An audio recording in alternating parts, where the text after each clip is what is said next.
You're taking a live look inside the Texas House chamber now, where debate over a controversial bill is underway. Democrats and Republicans have been arguing about Senate Bill 2 for more than 2 hours now, and that $1 billion education savings account, or ESA legislation, would allow families to use upwards of $10,000 in state funds per year to help send their children to private schools. Now, some Democrats and public school advocates disagree with that idea.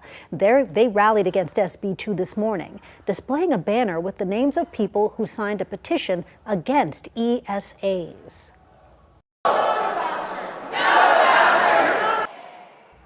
Meanwhile, Republicans are calling this one of their top priorities to pass this legislative session after attempts to pass it failed back in 2023.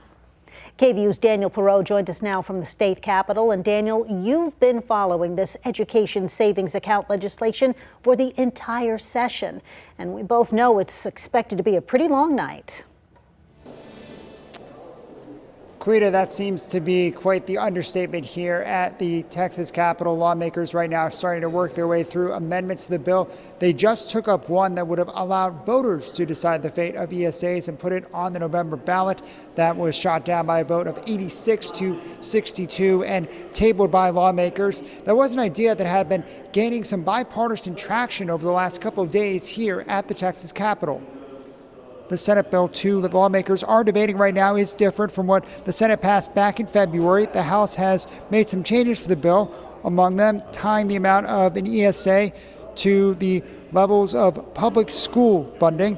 Most students would get about an $11,000 per year, but that could change over time. Students with disabilities would get as much as $30,000, and homeschooled students could get $2,000. The House added a hard $1 billion cap on the entire program for the first 2 years. The bill does cap the amount of money given to participants who are not low income or disabled at 20%.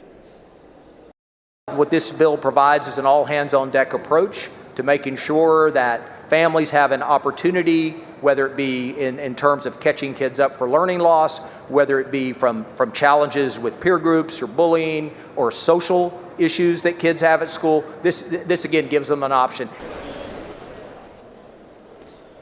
Historically, in other states, voucher proposals have failed on the ballot. As he introduced his amendment to put it on the ballot, State Representative James Talarico from Austin said the governor has been pressuring Republicans to reject putting ESAs on the ballot, saying that the governor is threatening to veto lawmakers' bills and make their primary elections, quote, a bloodbath. I decided to carry this amendment, not only because it's a good idea, not only because it's what our constituents want, but also to make a very important point.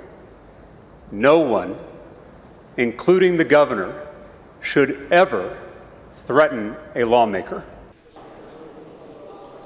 The Senate has passed ESA bills in past sessions, but they have always failed in the House. House Republican leaders say they do believe they have enough support to pass an ESA bill this time around. As you said, Quita, it is expected to be a long night here at the state capitol. That debate could last well into the early morning hours. If the House does pass Senate Bill 2, then the House and the Senate leaders are going to have to get together and work out their differences in the bill. Live at the Texas Capitol, Daniel Perot, KVUE News.